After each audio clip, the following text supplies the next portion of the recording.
स्वागत करती हूँ और आशा करती हूँ परमेश्वर हम सबको इस वचन से आशीषित करेंगे। आज मैं आप सबको एक सुंदर नौजवान के विषय में बताने जा रही हूँ। और वो नौजवान सुंदर तो था ही, इसके साथ साथ वो बहुत ही ताकतवर भी था। जिस प्रकार सुलेमान राजा पूरे विश्व में सबसे बुद्धिमान राजा थे, उसी प्रकार ये नौजवान भी पूरे विश्व में सबसे ताकतवर नौजवान थे। मैं समझती हूँ आप सब समझ गए होंगे मैं किसके विषय में बताने जा रही हूँ। मैं जिस नौजवान के विषय में बताने जा रही हूँ। उसका नाम है सिमसोन। और आज का मेरा वचन का शीर्षक है, हम बुलाए गए हैं पवित्र जीवन जीने के लिए। हम बुलाए गए हैं पवित्र जीवन जीने के लिए। तो आइए इस वचन की गहराई में जाने से पहले हम परमेश्वर से दुआ करें और पवित्र आत्मा की अगुवाई मांगे। आइए प्रार्थना करें। स्वर्गीय महान दयालु पिता, ईश्वर आपको धन्यवाद देते हैं कि आप हमारे संग साथ हुए और हमें अगुवाई किए हो कि हम इस सभा में आपके वचनों को सुन पा रहे हैं। हम में से प्रत्येक का मन हृदय को खोलिएगा और हमें मदद और सहायता करिएगा ताकि हम आपके वचनों को सही रीति से सुन सके और अपने जीवन को आपके करीब ला सके।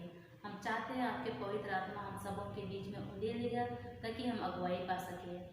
और हम पापी गुनहगार हैं प्रभु, हमारा हर एक पापों गुनाह को आप क्षमा करिए। इस छोटी सी विधि उधर करते सुखीत का नाम से मांगे हो, दया करके सर्व में सुन और ग्रहण कर। आमीन। हम बुलाए गए हैं पवित्र जीवन जीने के लिए। हम जितने मसीह में पाए जाते हैं, हम सब कोई बुलाए गए हैं परमेश्वर के लिए। हम सब के जीवन में योजना है। जब हम इस दुनिया में आए नहीं थे तब से हमारे लिए परमेश्वर की ओर से योजना है। तो आइए हम देखते हैं सिमसोन के जीवन में क्या योजना थी। हम देखेंगे न्यायों की किताब उसका 13वां अध्याय 3 और 4। न्यायों की किताब उसका 13वां अध्याय 4 और 5 में खास तौर से इस वर्ष को हम फोकस करेंगे। यहाँ पे हम देखेंगे सिमसोन इस धरती में आया ही नहीं था, तब से परमेश्वर ने उसको चुना था अपने काम के लिए, ताकि सिमसोन जो है वो इजरायलियों को फिलिस्तियों के हाथों से बचाए। ये था परमेश्वर की योजना। और सिमसोन के जीवन में परमेश्वर के लिए बहुत ही अच्छा प्लान था और इसलिए परमेश्वर ने उसको इंस्ट्रक्ट किए थे कि वो कभी अपना सिर में छुरा ना चलाए, और दूसरा था कि कभी वो तकमधु ना पिए, और तीसरा इंस्ट्रक्शन था कि कभी वो अशुद्ध वस्तु को ना खाए। ये 3 मेजर इंस्ट्रक्शन उसको दिया जाता है कि पहला कि वो कभी उसका सिर में छुरा ना चलाए, दूसरा कभी वो तकमधु ना पिए, तीसरा है कभी वो अशुद्ध वस्तु को ना खाए। ये था बहुत क्लियर इंस्ट्रक्शन परमेश्वर की ओर से सिमसोन के लिए। तो हम देखेंगे सिमसोन जैसा वो बढ़ते गया, उसका पेरेंट्स जो है वो बहुत अच्छा से देखभाल किए सिमसोन का, बहुत अच्छा से पालन पोषण किए। जब वो बढ़ रहा था तो बहुत अच्छा से उसका पेरेंट्स ने उसको केयर किया, और जैसे जैसे वो बढ़ते गया परमेश्वर उसको आशीष देता रहा। हम सबके जीवन में परमेश्वर आशीष देता है। सब कोई जितने हम बुलाए गए हैं सबको परमेश्वर आशीष देता है। और हम देखेंगे 4 पॉइंट्स आज का वचन में से सीखेंगे हम 4 पॉइंट्स। और पहला है आज्ञाकारी होना। हमें बहुत जरूरी है आज्ञाकारी होना। परमेश्वर हमें सिखाता है हम किस प्रकार से आज्ञाकारी बन सकते हैं, और यदि हम आज्ञाकारी बनते हैं तो हमारा जीवन जो है वो परमेश्वर के लिए काम में आ सकता है। और यदि हम अनाज्ञाकारी होते हैं तो हम परमेश्वर के लिए कुछ नहीं कर पाएंगे। हम देखेंगे सिमसोन के जीवन में। आइए हम पढ़िए न्यायों की किताब उसका 14 अध्याय 1 से 3 तक। न्यायों की किताब उसका 14 अध्याय 1 से 3। यहाँ पे इस प्रकार से लिखा गया है, सिमसोन तिम्ना को गया और तिम्ना में एक फिलिस्ती स्त्री को देखा। तब उसने जाकर अपने माता पिता से कहा, तिम्ना में मैंने एक फिलिस्ती स्त्री को देखा है, अतः आप तुम उससे मेरा विवाह करा दो। उसके माता पिता ने उससे कहा, क्या तेरे धराइयों की बेटियों में या हमारे सब लोगों में कोई स्त्री नहीं है कि तू खतनाही फिलिस्तियों में की स्त्री से विवाह करना चाहता है? सिमसोन ने अपने पिता से कहा, इसी से मेरा विवाह करा दे, क्योंकि मुझे वही अच्छी लगती है। यहाँ पे हम सिमसोन को देखते हैं, वो क्या होता है? अनाज्ञाकारी होता है। परमेश्वर हमें आज्ञाकारी होने के लिए सिखाता है, लेकिन सैमसोन जो है यहाँ पे अनाज्ञाकारी होता है। वो अपना पेरेंट्स का बात को नहीं मानता है और वो उसका विपरीत चला जाता है और वो जिस चीज़ को परमेश्वर ने उसको मना किया, जिस परमेश्वर ने उसके लिए योजना रखा था, उस चीज़ को नहीं करता है बल्कि उसका विपरीत चला जाता है। और उसका काम क्या था कि वो परमेश्वर के लोगों को फिलिस्तीयों के हाथों से बचाए। लेकिन यहाँ पे हम देखते हैं सैमसोन खुद फिलिस्तीयों से मिलना चाहता है और यहाँ पे हम उसको अनाज्ञाकारी पाते हैं। तो इसी प्रकार हमारे जीवन में भी परमेश्वर बहुत सारे चीज़ को हमें सिखाना चाहते हैं और यदि हम आज्ञाकारी होते हैं तो हम हमारे जीवन से परमेश्वर की योजना को हम पूरा कर सकते हैं और यदि नहीं तो हम परमेश्वर के लिए कुछ नहीं कर पाएंगे। तो इसीलिए हमें आज्ञाकारी होना है हमारे पेरेंट्स के और सबसे इम्पोर्टेंट बात है परमेश्वर का आज्ञाकारी होना है। दूसरा पॉइंट हम देखेंगे ताकत। हम सबको ताकत दिया गया है, अलग अलग रूप से हमें ताकत दिया गया है। हमें उस ताकत का सही इस्तेमाल करना है। जो काम बच्चे और बूढ़े नहीं कर पाते हैं वो काम नौजवान कर सकते हैं, यूथ कर सकते हैं।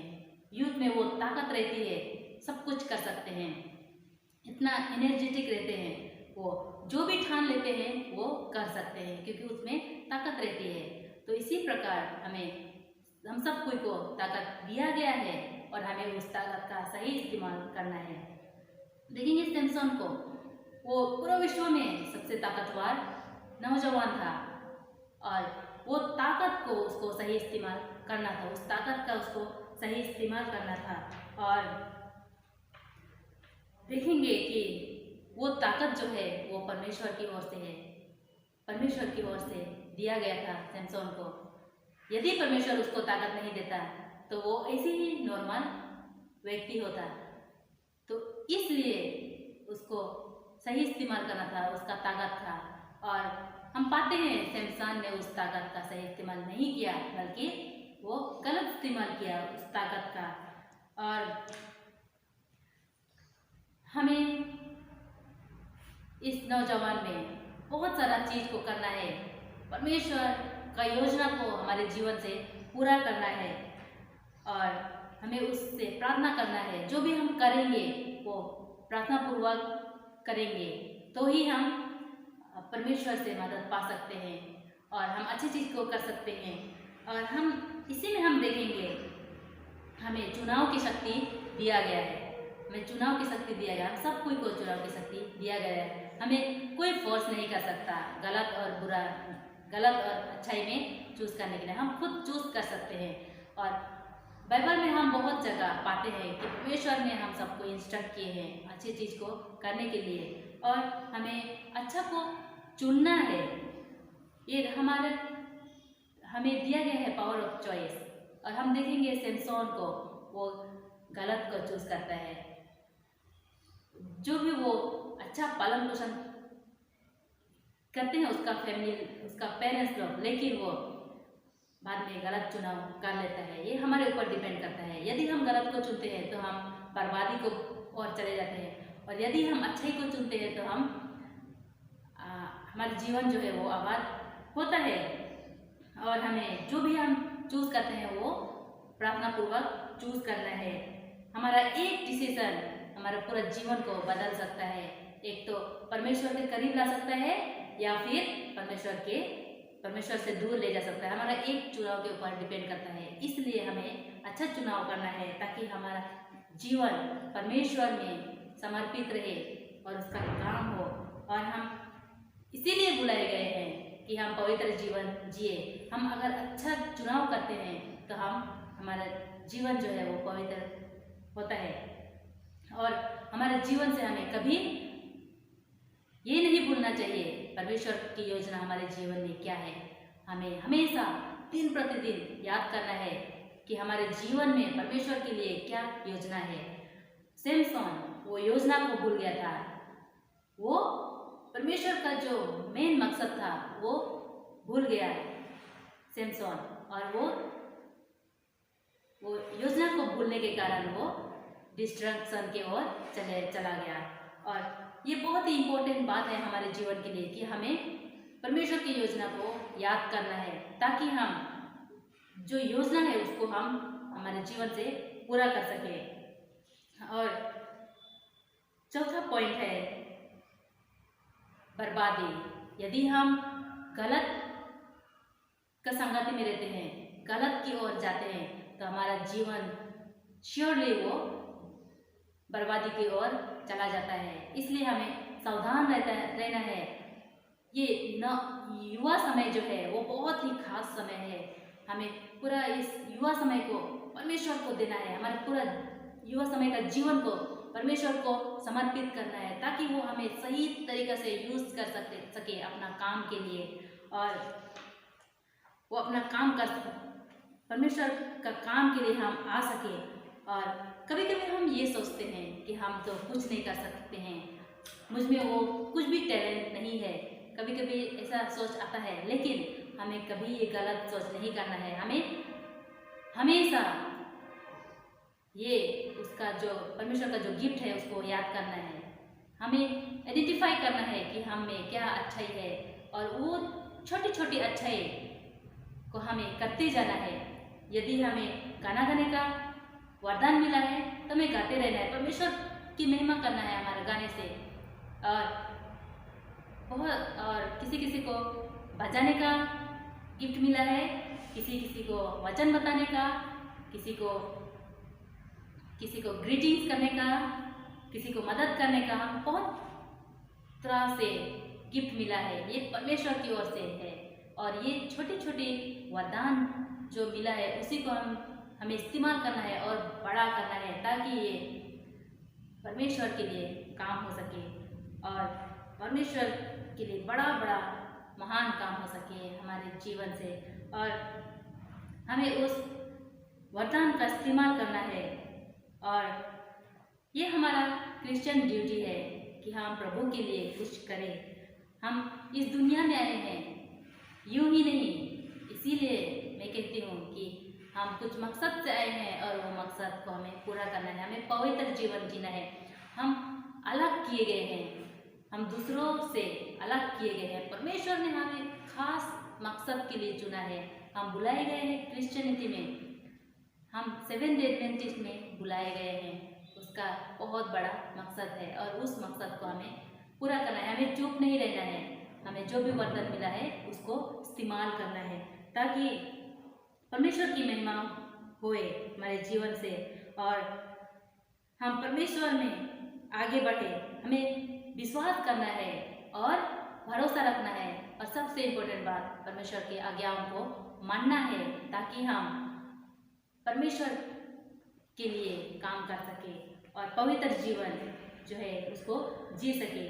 आज आप और मैं, यदि हम पवित्र जीवन नहीं जीते हैं तो हम परमेश्वर का ठट्टा उड़ाते हैं, उसका मजाक करते हैं, परमेश्वर का मजाक करते हैं। यदि क्योंकि हम बुलाए गए हैं अच्छा जीवन जीने के लिए, पवित्र जीवन जीने के लिए, और यदि हम पवित्र जीवन नहीं जीते हैं आज, तो हम परमेश्वर का ठट्टा उड़ाते हैं। तो इसीलिए मैं ये वचन से आप सबों को यही बताना चाहती हूँ कि हमें पवित्र जीवन जीना है। जो इंस्ट्रक्शन हमें दिया गया है उसको फॉलो करना है। हमें अच्छाई को, जितना सारे अच्छाई चीज़ है उन सारे अच्छाई चीज़ को हमें अपनाना है, ताकि हम पवित्र जीवन जी सके और परमेश्वर में समर्पित रहना है। अंत में मैं पढ़ना चाहूँगी सबोपदेशक उसका 12 अध्याय 1, सबोपदेशक की किताब उसका 12 अध्याय 1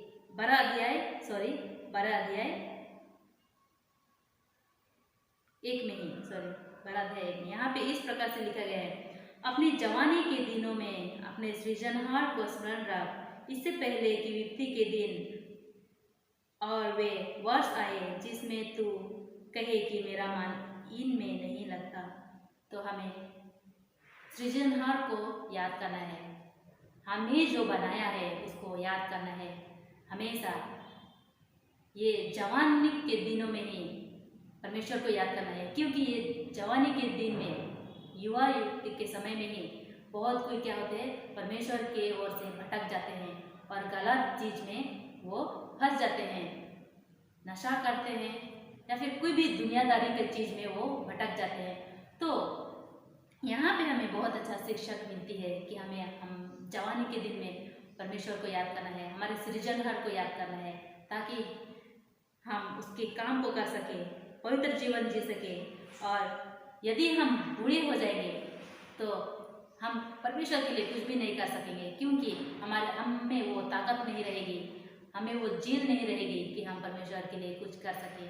तो इसीलिए आइए हम यही युवा समय को परमेश्वर को दे दें, हमारे पूरा जीवन को, ये जो खास तौर से ये जो युवा समय है वो परमेश्वर को दे दे, उसके लिए काम करें, ताकि हमारे जीवन से परमेश्वर का मकसद पूरा हो और परमेश्वर की ही महिमा हो, क्योंकि उसी ने हमें बनाया है खास मकसद के लिए। तो आइए हम पवित्र जीवन जिए और परमेश्वर जैसा चाहता है वैसा हम अपना जीवन को व्यतीत करें, ताकि हमारे जीवन से परमेश्वर की महिमा हो। और इस छोटी वचन को अंत करने से पहले मैं छोटा सा दुआ करना चाहूँगी। आइए हम आंखों को बंद करें और सर को झुकाएं। स्वर्गीय महान दयालु पिता ईश्वर, आपको धन्यवाद देती हूँ क्योंकि आप हमारे संसार हुए, हमें अगुवाई की हो, वचन में से सीखे हैं प्रभु कि आपने हमें सही में पवित्र जीवन जीने के लिए बुलाए हो। हम बहुत कमज़ोर है प्रभु, लाचार है, हम चाहते हैं पवित्र जीवन जीने के लिए, लेकिन प्रभु इस दुनियादारी के चीज़ में हम फंस जाते हैं और शैतान के राहों में चलते हैं कभी कभी। हे प्रभु, हमें अगुवाई करिए, मदद और सहायता करिए आपके राहों में आने के लिए, ताकि हम अपना जीवन जो है वो पवित्र जीवन जी सके और आप में समर्पित हो सके, और ताकि हमारा जीवन आपके लिए, हमारे जीवन से आपके लिए बड़ा काम होने सके। हे प्रभु, हम पापी गुनहगार हैं, हमारे हर एक पापों गुनाह को क्षमा करिए। हम चाहते हैं आप हमारे जीवन को संभाले हुए रखिएगा और आपके काम में लगाइएगा। कहाँ तक क्या हम सब चाहते हैं, छोटे से विधि उधर करता है, प्लीज कर हमसे मांगे दया करके सर्व में सुन, अगर मैं